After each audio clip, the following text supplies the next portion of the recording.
Dr. Mudreja is here. We were waiting for you, sir.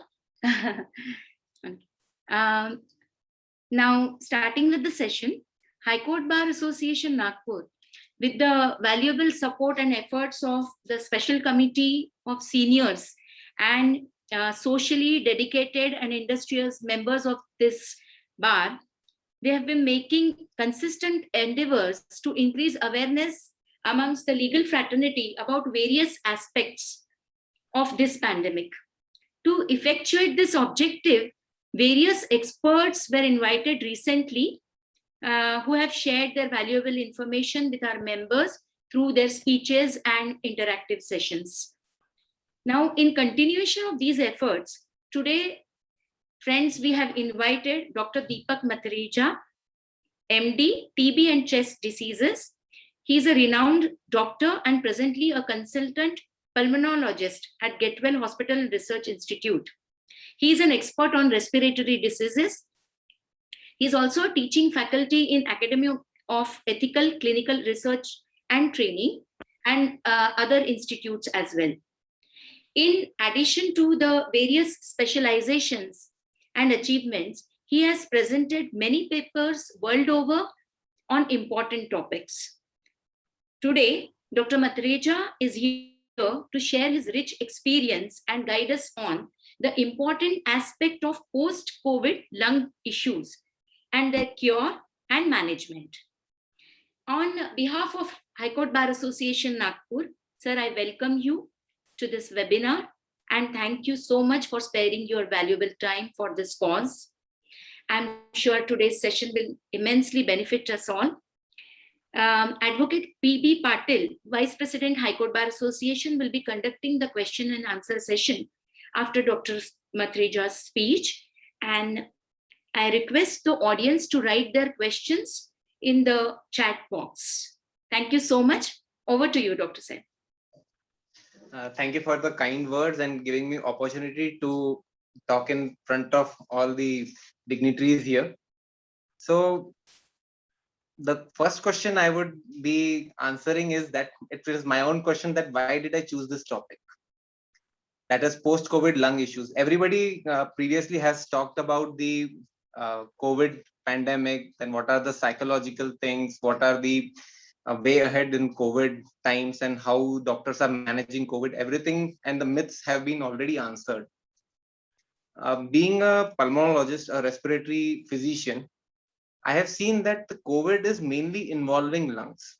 So everybody here is going for n number of CTs to see that whether it is how much part of lung is involved and these things. But after, when there is a lung involvement, what are the complications we face later on?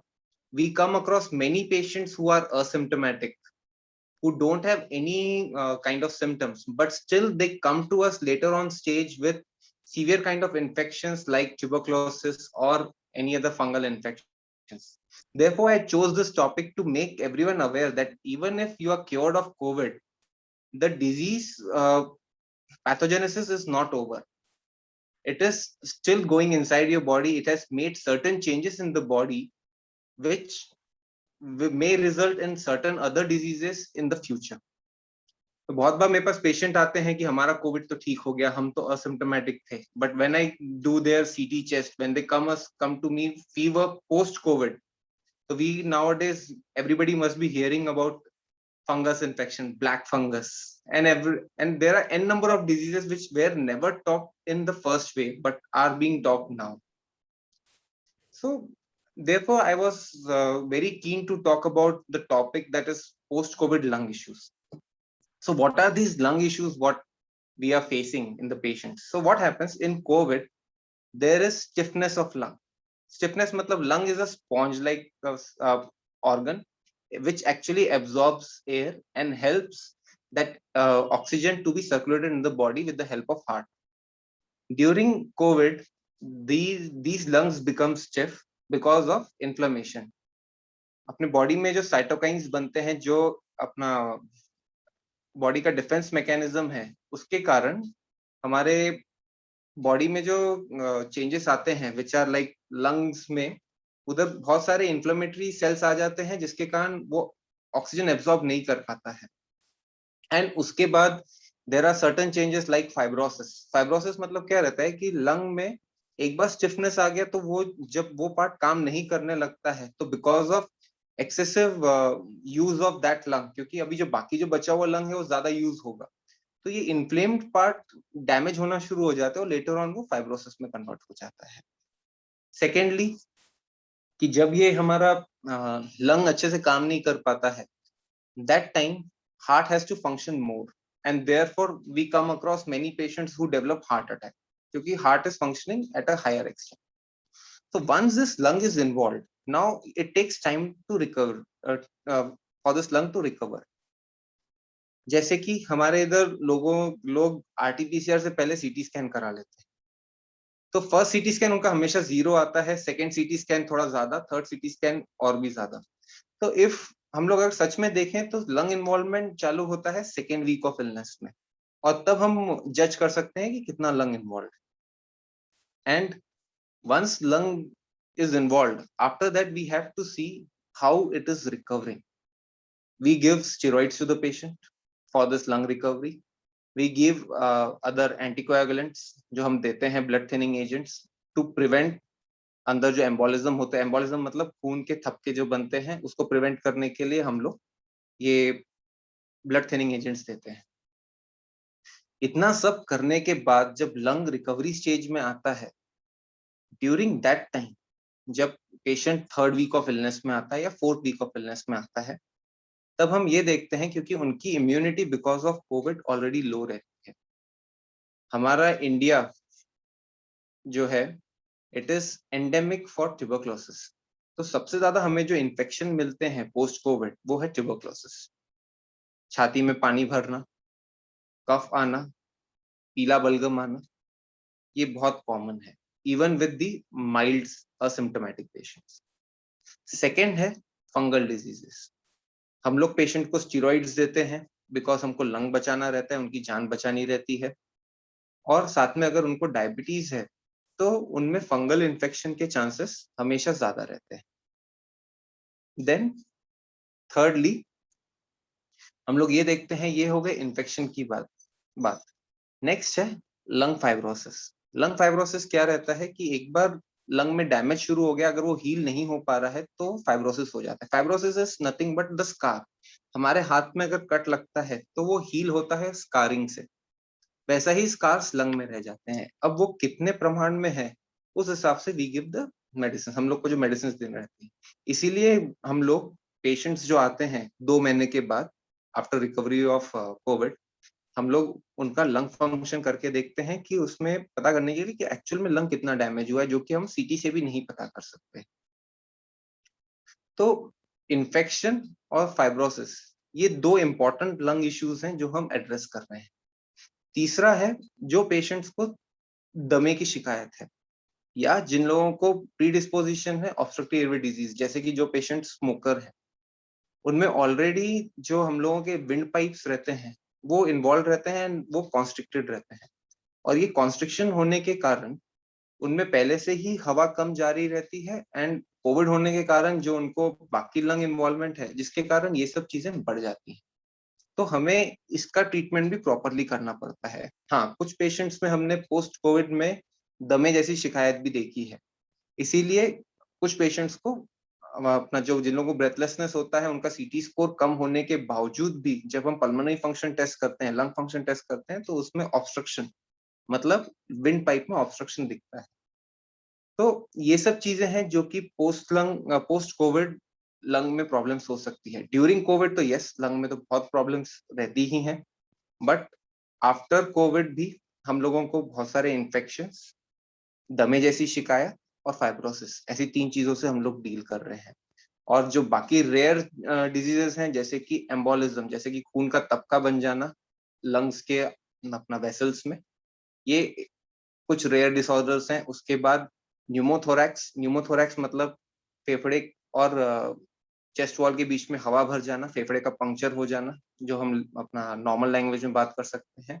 और तीसरा ये है कि न्यूमोमीडियासिनम मतलब पूरे body में हवा भर जाना, क्योंकि कहीं पे भी कुछ अगर लंग्स के पेरिफेरल पार्ट में पंक्चर होता है तो लंग कोलैप्स नहीं होता है, बल्कि वो हवा बाहर आके पूरे अपना चेहरे पे सूजन दे देती है, गले के आसपास सूजन दे सकती है। तो ये सब कॉम्प्लिकेशंस हम लोग देखते हैं, बहुत कॉमन है। जो अर्ली वाले मैंने 3 जो आपको बताए, ये वाले थोड़े से रेयर कॉम्प्लिकेशंस है, बट हाँ हम लोग काफी पेशेंट्स उनमें देखते हैं।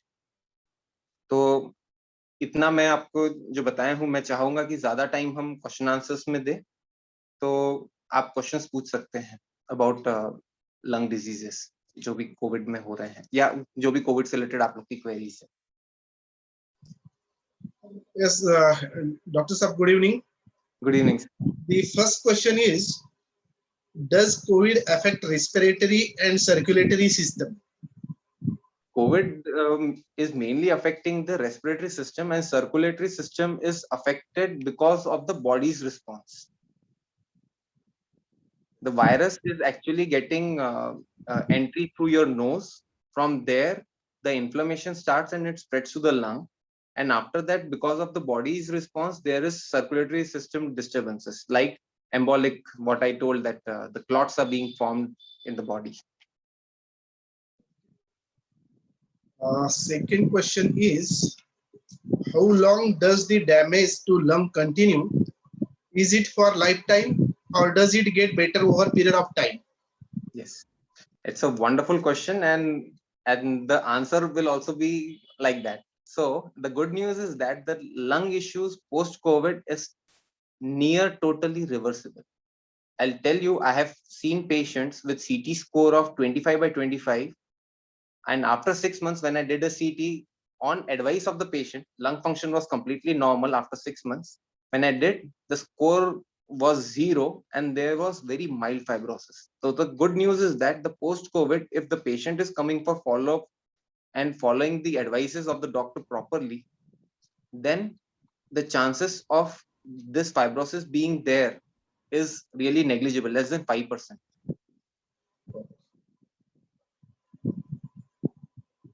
Another question is, what is the correlation between habits like tobacco and smoking with post-COVID lung infection and its recovery? Yes.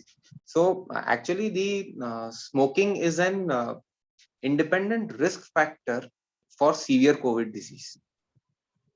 Why I'm saying this? Because there is already an increased oxidative stress. Oxidative stress matlab body mein already, because of the infection of virus, the body is in a catabolic state. Catabolic state matlab it is in a state of complete regeneration. Matlab body mein defense mechanism is fighting against virus continuously. Because the uniqueness of any viral infection is that it is normally self-limiting. It is body's response which is creating troubles. So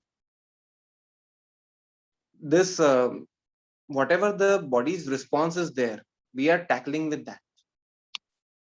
Okay, so for how long it is your question was how tobacco smoking is affecting it. So tobacco smoking is again giving a oxidative stress to the body.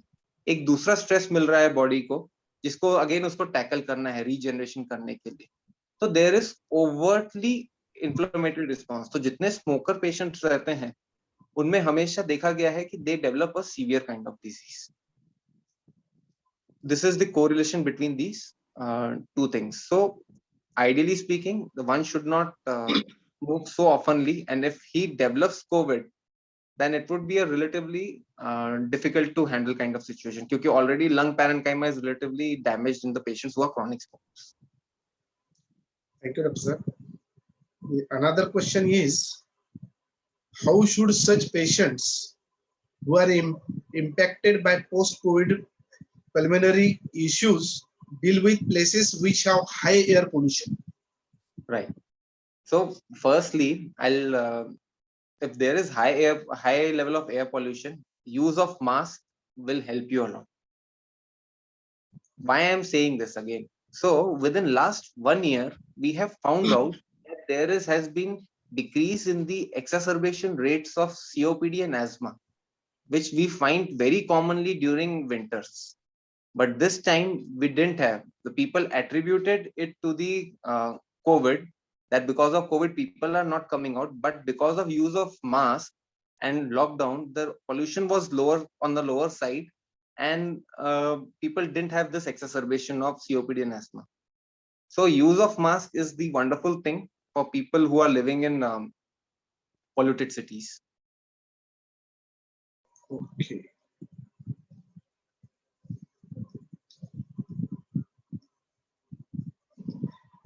Dr. Sir, another question is, does post-COVID lung infection have the potential to impact lawyers who are required to make long, at times high-pitched arguments in courts?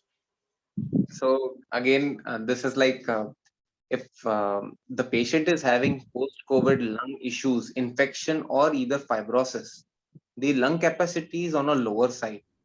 So even if they are arguing in a higher speech, so they tend to get breathless.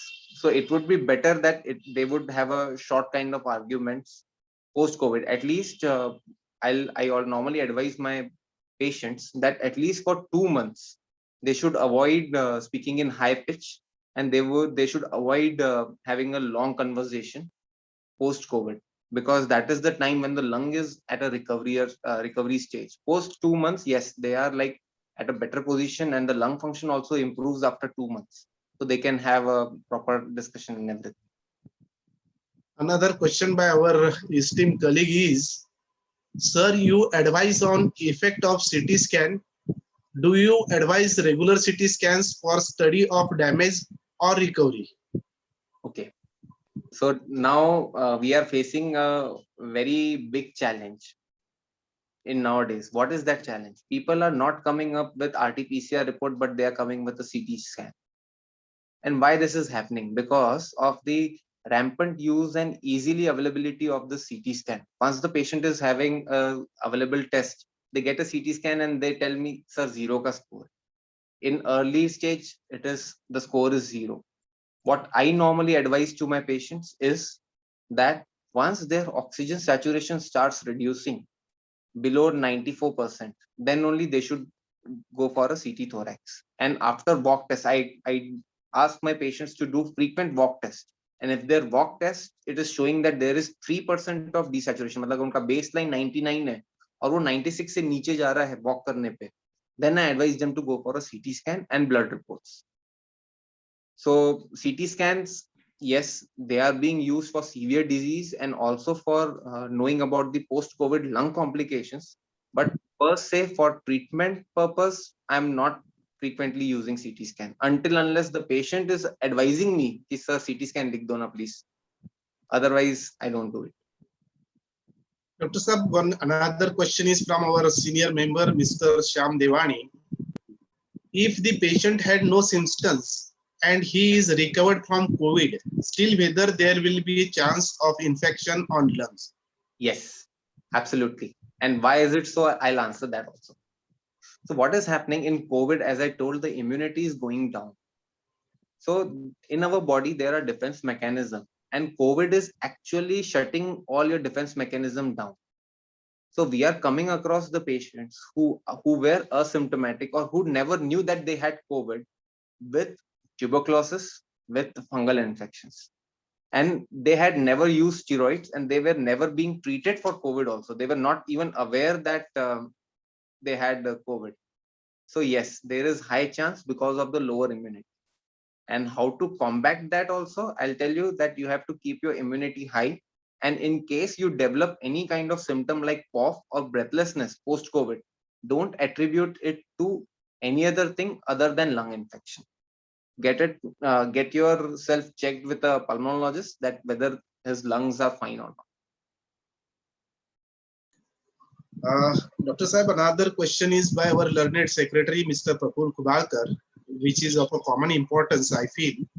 What kind of breathing exercise are suggested as a preventive measures? Yes.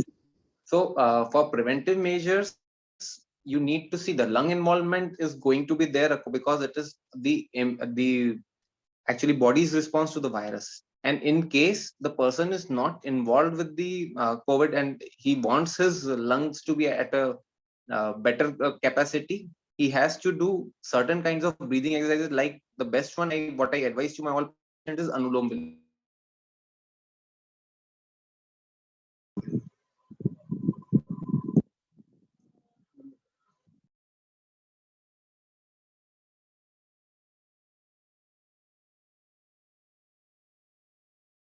Go for the proning and proning exercises like deep breathing after lying on the stomach. Another question is by our senior member of the bar, Advocate Yalian Budade. Is it possible to get second time after you are recovered in first time? Yes, because the COVID antibodies are not totally protective. It is not protecting against the infection. It is protecting just against the severe disease. So if the person is getting for the second time, it is ought to be a milder form of COVID. Normally, if it is like first 3 months, yeah, after 3 months, the patient may develop the severe COVID because the antibodies protection is up to 3 months. After that, it starts declining. Question is from Mr. Bhushan. Please explain about black fungus. What are the early stages whether we will come to know that it is affecting us? Yes. So black fungus like mucormycosis is the most talked topic today. So we didn't find this mucormycosis in the first wave, where we used steroids rampantly, where we used tocilizumab and other immunomodulators very rampantly, but we never found this kind of fungus. So why it is present now? So I had a discussion with my colleagues in worldwide, and they are also finding this black fungus, that it is not about only India, it's about worldwide. So why is it so? Because this COVID is reducing the immunity to a lower side. And now since it was a spring season, the mucormycosis, which is a ubiquitous fungus matlab it is present everywhere. It's getting colonized in the nose, and the person, if he is on steroid and diabetes, he is that mucormycosis is being growing inside the nasal cavity, that sinuses. And the first symptom is like headache, or you have the pain on the cheeks, below the eyeballs, and also above the eyeballs near the eyebrows. If any person develops these kind of symptoms, then he should directly consult doctor if he is post COVID, and even if he has not received any kind of steroids. Post COVID patient with these kinds of issues should visit their doctor to know about whether they are developing this kind of sinusitis. Next question is CT scan radiation harmful with ultra modern machines? So now this question is like being talked a lot nowadays, because there was one comment from the director of AIIMS that CT scans are harmful, it has more radiation and everything. I'll be very frank, nowadays the CT scan, whatever are being done, are low dose CT scan. So the radiation is not that harmful. If not being taken otherwise, I'll tell you frankly, earlier days it was not advisable to do even X-rays in a pregnant lady. But they have found that even doing a CT scan in nowadays with the newer machines, in pregnant lady also you can do the CT scans. But that doesn't have any harmful effect on the fetus as well. So this has been like shown in various other studies worldwide, that CT scans are not that harmful. But over indulging in doing the CT scans is also not good habit, because it is at the end doing more X-rays is also not correct, and doing more CTs is also not correct. So it is like whenever required, you do it. Another question is coming from Ankit Devani. How long do the antibodies stay to a COVID recovered patient? Is it advisable to donate plasma? So now, actually, the thing is that it is a very controversial type of therapy, plasma therapy, because worldwide plasma therapy has shown to increase mortality. In Nagpur also, the plasma therapy was stopped because it has shown the increased mortality. But still, certain centers are using, and yeah, for certain patients, it has shown to have some benefit. But still, the research is going underway whether really this plasma therapy is helpful or not. What I feel that yes, plasma can be donated by a patient, but the overindulgence of its use, like on the if the plasma is useful, if you go according to pathophysiology, the plasma is useful only for first 5 days of symptom, क्योंकि आपको antiviral चाहिए, and viremia is only for first 7 days. So you, if the patient is developing any symptom and within 5 days he's coming to you, you can give plasma, remdesivir, or any kind of antiviral like favipiravir. But after that, there is no effect, because again, it's a body's response.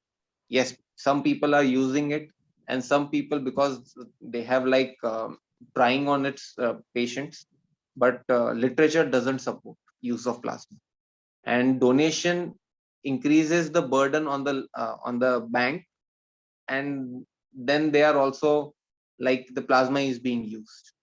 So I don't know whether one should be very indulgence, should be showing any indulgence in donating plasma. And the antibody level, they last for 3 months, and after 3 months they start declining.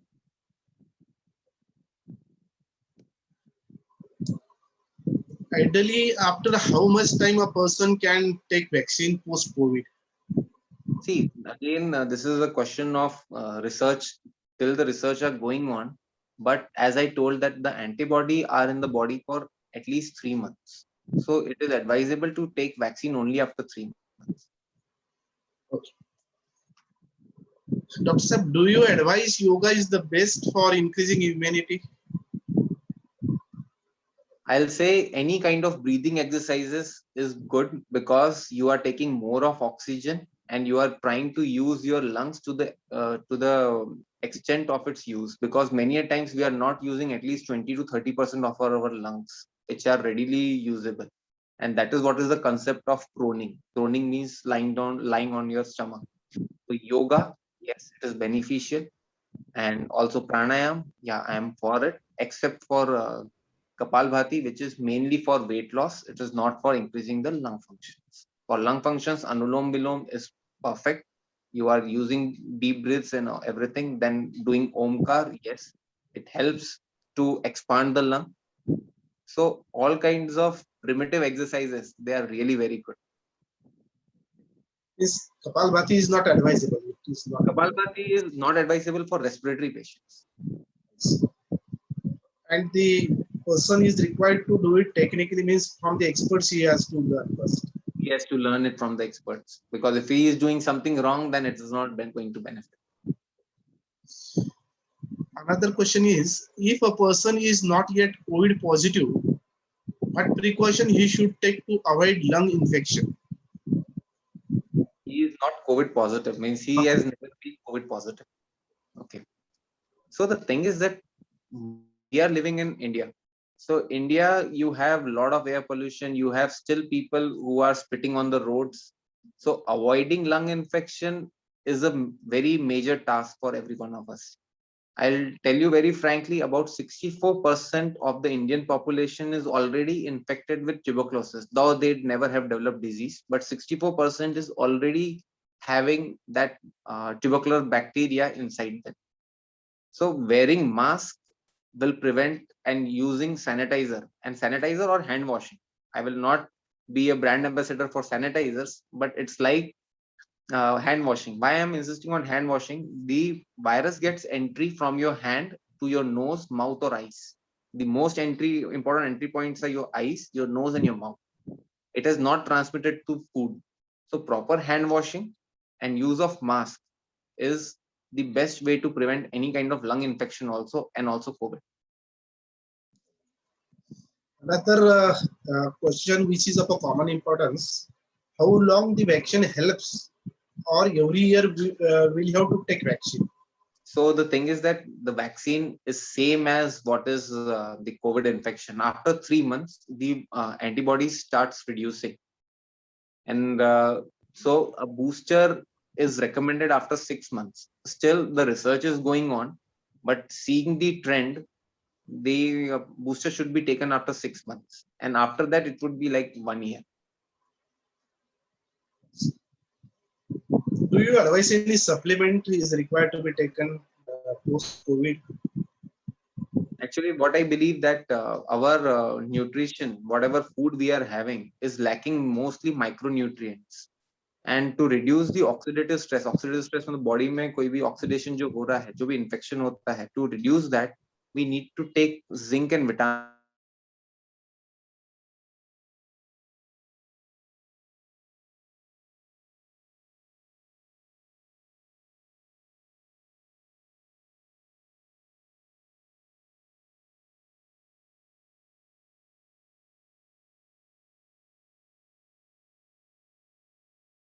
And it is full of oxidative stress. Now we are having more of fried foods and we are having cheese and everything, which is actually not being all processed food, whatever we are having, that gives more of oxidative stress to the body. What's up? Can you suggest any brand? For CoQ, there are many. Many are available, but whatever highest that 120 milligram is there is in CeliQ10. Please repeat it. CeliQ10, CELLIQ10. It is the brand which is having 120 milligram of CoQ.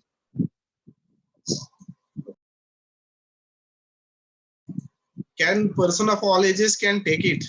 Yes. Thank you. And another question is, what are the possibilities of heart problem in younger people who recovered from mild or moderated COVID infection? See, for young and active people, the chances of heart issues are very less. Why I am saying this? Because the once in any kind of COVID infection or any kind of infection, the body's clotting strategy increases. The body tends to have more clotting factors. And if you are continuously doing exercises and if you are very active person, then formation of clots in the blood is very less because the blood won't be stagnant. So the chances are very less in active persons, but people who are obese, who are overweight, who are lethargic, who are having a very dense sedentary lifestyle, for them it comes under high risk.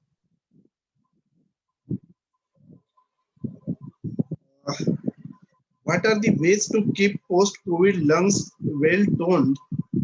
Can you please suggest household measures which could be employed by the patients daily at home? Yes. So the thing is that steam inhalation is one of the thing what you can go for at home. And secondly, yoga, pranayam, that anulom vilom, deep breathing exercises. Even if the person does omkar and either takes deep breaths, that is also enough. So these are the things what a person can do at home to increase the lung capacity. Other things like having more of fruits which are having high vitamin C, then they can take things which are reducing the oxidative stress, homemade food, not fried, less oily, less spicy. These things can be done at home, which can reduce the oxidative stress on the body and prevent the lung infection also. We have heard from various medias about this oxygen concentrator. Yes. So what will be your advice in this scenario?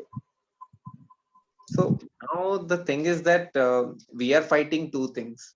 One is COVID, second is WhatsApp or media university. Why I am saying this, why I am telling about this. So I found many people who are taking oxygen concentrator and using oxygen without any effect. They don't have any lung effect, still they are using this kind of concentrators and oxygen because they heard on WhatsApp and they heard on the media that oxygen concentrator helps to this oxygen. But you know, if you hyperoxygenate someone, there is oxygen toxicity as well. People can develop blindness because of high oxidative stress. People can have lung fibrosis because of high oxygen, Because what if the patient is taking over oxygen, it is again giving the oxidative stress to the body. And this is the problem what nowadays we all are facing, that people are using oxygen concentrators, they are using cylinders. I'll tell you a small example. A patient of mine who developed, who came RT-PCR positive, this very same day, he got an oxygen concentrator also and a cylinder also at home. That I may require, and he started using it. And his oximeter was fallacious. It was showing 93, 94. So he was using oxygen till the time it was not coming 99, and that was like 5 liters. Later on, when he came to me, I did a walk test, and in walk test, he was like having 98, 99 saturation. I made him to stop that, to use that oxygen concentrator. But yes, because of this media and WhatsApp thing, people are using n number of things which are really not being useful or either harming the body. Okay. But can it be useful in emergency with the advice of our physician? Yes, yes, yes. So the oxygen concentrator is a thing which is like for the people who have developed post-COVID lung damage, and for them who are not able to maintain about 90% of oxygen on room air. For them, yes, 1 to 2 liters of oxygen concentrator we can give, and that can be taken for a month or so. And after that, there is no use. I have seen people after a month, they tend to have oxygen saturation more than 95 in post-COVID. Another question is whether burning sensation in the lungs is the sign of COVID effect and is the cause of concern. So, firstly, the lung is a painless organ. So, you never have a burning sensation in the lungs. It is either your stomach, which is giving you a call, or secondly, you have some kind of obstructive issue in your windpipe, which is causing this problem, this burning sensation. And it is not a symptom of COVID. It is symptom of something else, either heartburn or what do you call asthma attack or a COPD attack, which is obstructive airway disease, or some kind of windpipe issue. Or simple way mein, it can be a skin issue also, skin or musculoskeletal issue, which might be attributed to the COVID. Now, there is some alarming position or the experts have advised to the government and also given a news items by the electronics media as well as print media about the third wave, which Yes. is expected. And it has been presumed that, or the guess is that it will heavily affect the children's. In that context, the question is, assuming the third wave hits India, what medications should be given to children to boost immunity and avoid COVID-19? See, the thing is that children have a thymus gland. Already their immunity is quite high. So for if we go into the basics and if we see the pathophysiology, yes, they will affect the pediatric population, but we won't be having very severe disease in the pediatric population. It won't be very severe. Sorry to disturb you. Can you clear us what will be the slab of the year these children which we are covering? So the thing is that the children who are like less than 12 years of age, they would be well protected, but they would be the people, they would be the population which would be transmitting the disease very fastly, and they would have been in earlier waves also, and this wave also they were very rampant in transferring the disease. But the pediatric population from 12 till 18, that is teenage, needs to be protected. So for them to keep their immunity at a higher level, we can give zinc and vitamin C, but giving them proper food and preventing them from oxidative stress, like binge eating and also the unhealthy foodstuffs, or which are like totally fried and other foodstuff, we can avoid that in the children's, and that would help. And in June, I think they are starting vaccination for children as well. They are coming up with the vaccine for children, so that would also help, because vaccines do help a lot.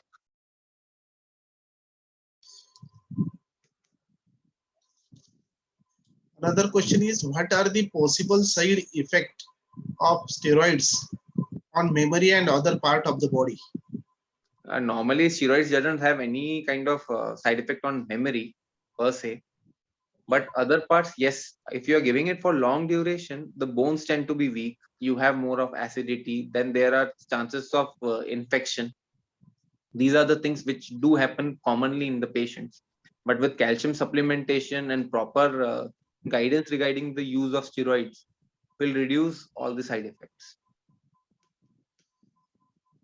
Sir, another question is, even insignificant cup post-COVID needs to be attended to by a doctor, or it can be treated with oral gargles and drinking hot water. See, the thing is that mild cough and there's difference between mild symptoms and severe symptoms. So if the patient is having mild symptoms, yes, he may try some kind of home remedies or some kind of cough syrup. But if this cough doesn't go within a week, then he needs to seek a doctor. About a week, huh? Another question is, please explain about various post-COVID diseases and its remedies. So there are n number of post-COVID diseases. Like you have, if you really ask me, it is from head to toe. There are all kinds of things which COVID has made us learn, and we have gone to really our basics after learning about COVID, that it affects each and every organ of the body. We are coming up with patients who are developing blindness. We are coming up with patients who are developing mucormycosis of nose and other orbits. We are coming up with people who are developing tuberculosis of lungs and other organs. We are coming up with patients developing fungal infections in lung, which is commonly being seen, and also fungal infection in the legs, and also the kidneys. Also, they are having pyelonephritis, means kidney infection. So every organ may be involved because of in post-COVID. So remedy is that proper treatment of COVID, and after that proper follow-up with the doctor, so that you catch the symptom at the earliest to treat the patient. Because prevention is very different in Indian scenario. Because everywhere you find, we are having a lot of people who are like spitting around, who are urinating around. So the chance of getting infected is very high, whether you go to a hospital or not. But in the environment as well, there is very high chance of getting infected. So the best way is to catch up the symptom as early as possible. In case of COVID recovered person, whether backache is system of any infection in lungs. I didn't get the question. In case of COVID recovered person, Yes. whether backache Backache. Okay. is symptoms of any infection in lungs. The backache is actually what we are attributing to. If it is a lower backache, okay, it might be because of the calcium loss or some kind of disc problem. But yes, the flank pain, if it is on the chest side, on the back of chest, yes, it might tell about the either fluid in the lungs or some kind of infection in the lungs, or can be a musculoskeletal pain. But it should be evaluated. If it is going for more than 72 hours after using some kind of anti-inflammatory agents, अगर आपने कोई pain killer लिया है और 2 दिन के बाद भी वो ठीक नहीं होता है, then you need to seek a doctor. Sir, should a person avoid exercise during mild COVID, or how exercise immediately after recovery from COVID?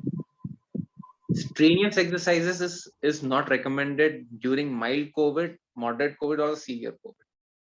But mild form of exercises in the form of stretching, a little bit of aerobic exercises, walking is recommended.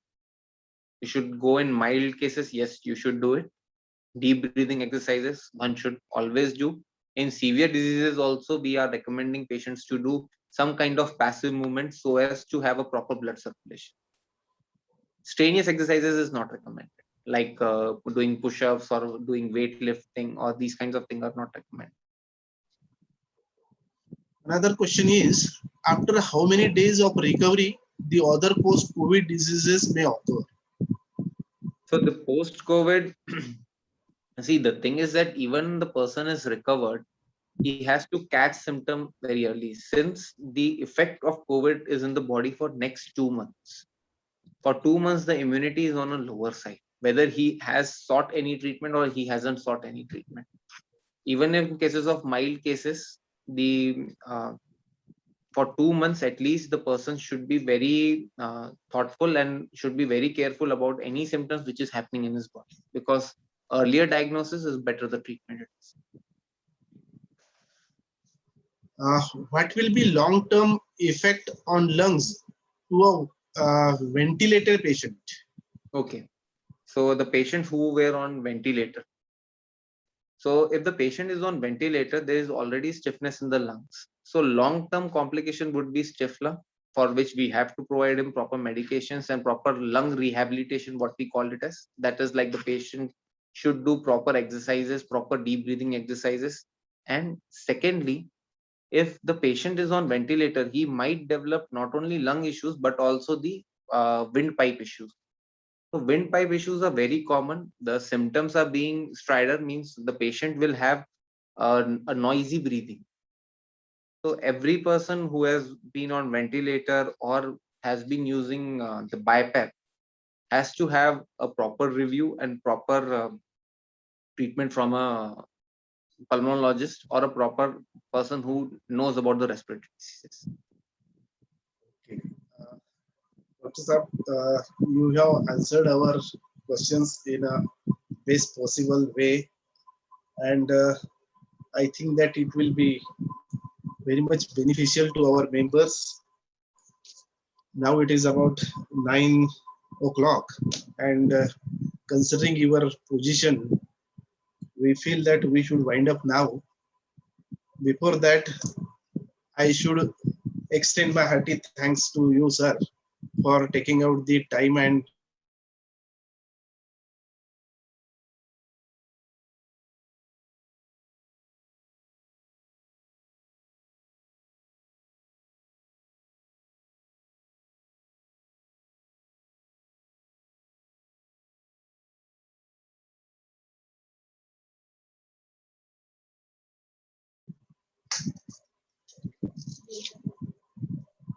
Thank you, sir. Thank you so much. And I feel that the person should be very careful about his health. I'll just end up with last words that if you catch any symptom early, earlier the treatment, better is the outcome. You should not ignore any kind of symptom which is bothersome, be it pre-COVID or post-COVID, because it is every time it is golden hour of treatment. If we lose that, we lose everything. Earlier the treatment, better is always the outcome. So everybody take care in this hard times and stay safe. Dr. Saab, sorry to bother you. Ji, One important query or the question is, ji. how can we help a person who is scared of the vaccination? Yes, I was actually I didn't touch up to the topic, but I was actually wondering also that no one is asking this question. So vaccine, everybody is scared of vaccine today. Why? Because everybody is coming to me and asking me, sir, एक बार vaccine लिया फिर भी तो COVID हो गया. So I ask that person a question that do you drive two-wheeler? He says yes. Do you wear a helmet? He tells me yes. So why do you wear a helmet? And how does helmet prevent accident? So helmet is not preventing the accident. It is preventing a major complication of head injury, which is the most common cause of death in today's day. Right. It's not about the other kind of fractures or anything. It is mainly the head injury, which is the main cause of death or debilitating the patient. So with the vaccine, you already have some kind of antibody. So the disease would be in a milder form. Yes, you might have infection. I have seen people even after 2 doses, they are getting the infection, but they are recovering very well. Today only, I saw a patient who is 92 years old and was on home treatment even with 12/25 score. He was in a panic state. He told me, sir, 12/25 for a 92-year-old is very high. But since he was vaccinated, he recovered very well. His oxygen saturation never went below 94. And he got cured of. I told him today that he's not cured of the COVID and he has to come for post-COVID lung rehabilitation. So the person who is scared of vaccine should be told about the vaccine and should be counseled that this vaccine is going to prevent death. Because worldwide, the chances of death in a vaccinated people is 0.0001, and that is 1 in 1 million death has occurred in vaccinated people, and the death was attributed to the heart issue, not to the lung issue due to COVID. I hope that answers the query. That's a good news. Hi, Gauri ma'am. Do you want to address anything now? No. While I thank Dr. Mathreja for such a informative and very knowledgeable interaction with the members and satisfying their queries. It was really a very, very good session, sir. And we all, on behalf of High Court Bar Association, we all thank you so much for sparing your valuable time and spending this time and your knowledge for such a good cause. Thank you so much. Thanks a lot. Thank you. Thank you so much. Thank you. Thank you, doctor.